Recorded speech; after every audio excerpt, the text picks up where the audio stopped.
കുടുംബത്തിൽ ഒന്നടങ്കം ശാപം കൊടുക്കുന്നു. ആ വിചാര ബന്ധന ക്രിയ കൊണ്ട് നിന്റെ കുടുംബത്തിൽ ദുർമരണങ്ങൾ നടന്നിട്ടുണ്ട്.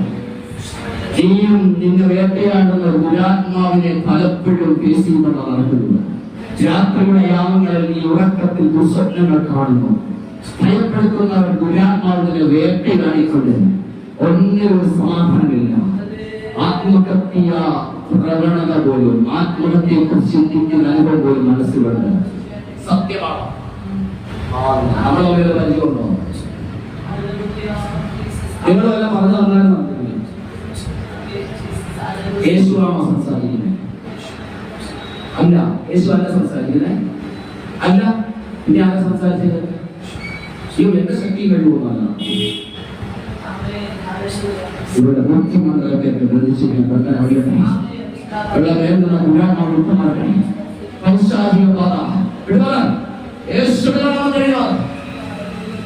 സർപ്പശക്തി ഇവിടെ നിന്ന് ഇവിടെ വലിഞ്ഞു മുറുക്കി കെട്ടി ഇവിടെ കുടുംബത്തെയും മുച്ചൂടെ മുടിക്കുമെന്ന് പറഞ്ഞ് ബന്ധിച്ചു കഴിയുന്ന മേഖലയിൽ നിന്ന് എന്താ ഭയക്കുന്നേ? യേശുവിന്റെ നാമത്തിൽ കെട്ടുകഴിയുക. ഇവിടെ സമയം കളയാനില്ല. യേശുവിന്റെ നാമത്തിൽ ഈ കുടുംബത്തിൽ നിന്ന് രക്ഷപ്പെടണം. സക്കായുടെ വീട് രക്ഷ വന്നതുപോലെ ആ വിചാര ക്രിയകളാൽ ഇവിടെ ബന്ധിച്ച് ഇവിടെ തലമുറകളെ ഇവിടെ കുടുംബത്തിൽ ഒന്നടങ്കം നശിപ്പിച്ചു കളയുന്നതിന്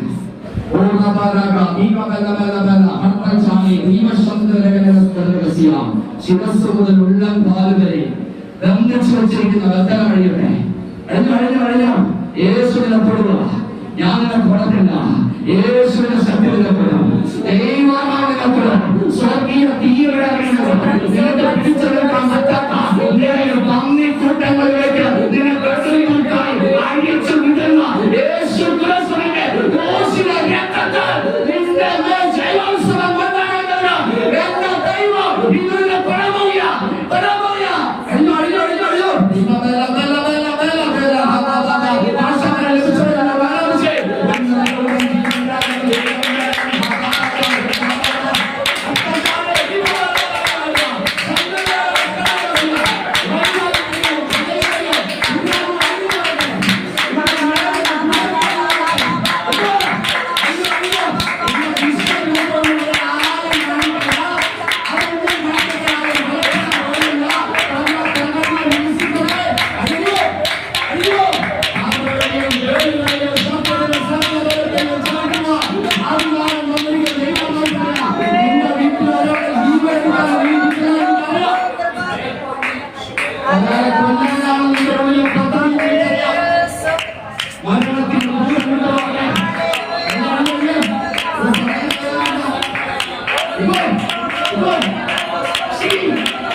തലയ്ക്കകത്തും വയറിനകത്തും ചൂട് വെപ്രാളം കയറി വന്നു.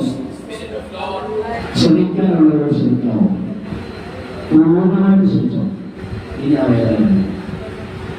ആ വേദന വരില്ല. ഇപ്പോൾ മുതൽ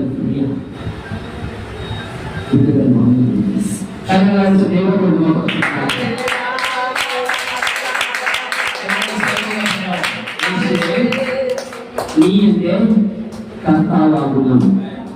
എന്റെയും എന്റെ കുടുംബത്തെയും നിന്റെ രാജ്യത്തിനായി സമർപ്പിക്കുന്നു. ആമേൻ. ദൈവങ്ങളെ വിവരിച്ചു കഴിഞ്ഞിരിക്കുന്നു. പരിശുദ്ധാത്മാവിനല്ലാതെ ആർക്ക് യേശു കർത്താവെന്ന് പറയാൻ പറ്റത്തില്ലെന്ന് കല്യാണം കഴിഞ്ഞ ഉടനെ ആള് പറഞ്ഞു യേശു അല്ല സംസാരിച്ചതെന്ന്. പക്ഷെ വിടുതൽ കിട്ടിയപ്പോൾ ആള് പറഞ്ഞു, ആ ദുരാത്മാവ് വിട്ടുപോയപ്പോൾ ആള് പറഞ്ഞു യേശുവിനെ